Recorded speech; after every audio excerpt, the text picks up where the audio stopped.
Hi guys, good morning. Ay, gabi na pala.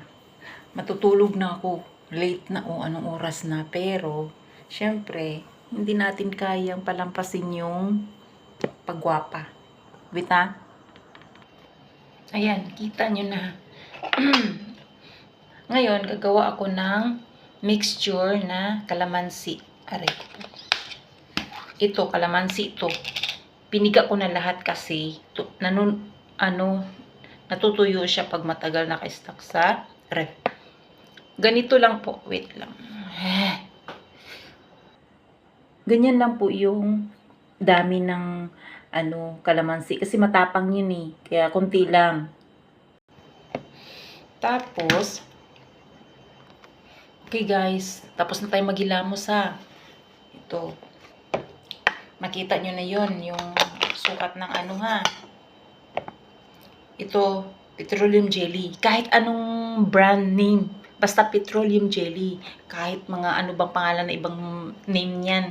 Hindi lang Vaseline. Basta petroleum jelly.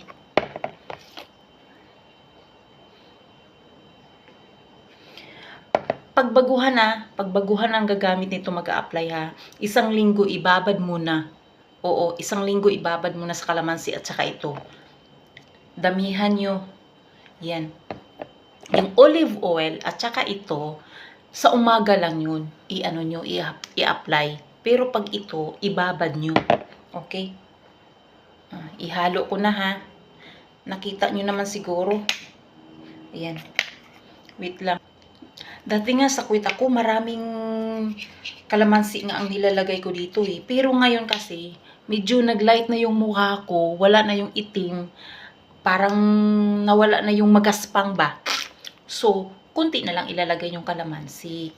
Pero unang subok ka, unang gamit, kailangan medyo marami-rami na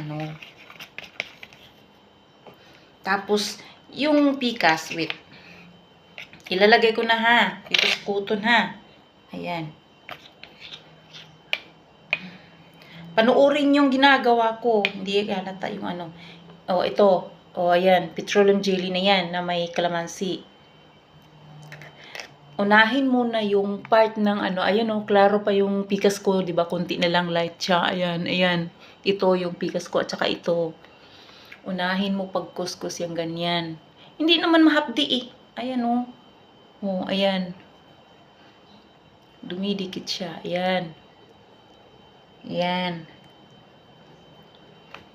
Ayan. Ayan. Pahiran nyo. Ayan. Yan yung kalamansi. Ayan, itapon nyo na yung kalamansi. Pero parang konti lang tong kalamansi. Na kasi, parang manipis na yung mukha ko. Yun, ito lang yung binanatan ko talaga.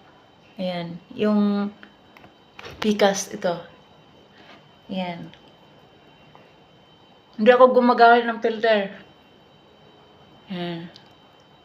Ako gagamit ng filter, na-approve na ako ni Boss M. Yan. Ayan. Ayan. Ganyan lang yung pahid kunti na lang yung pahid ko kasi nawala na kasi. Tsaka wala na yung mga pimples. So, ayan wala akong nakakapa talaga sa ilalim ng balat. Ayan, wala. Promise. Pero yung iba kasi, tinatagyawat. So, hindi sila hiyang. Sobrang sensitive na yung skin nila. Oo.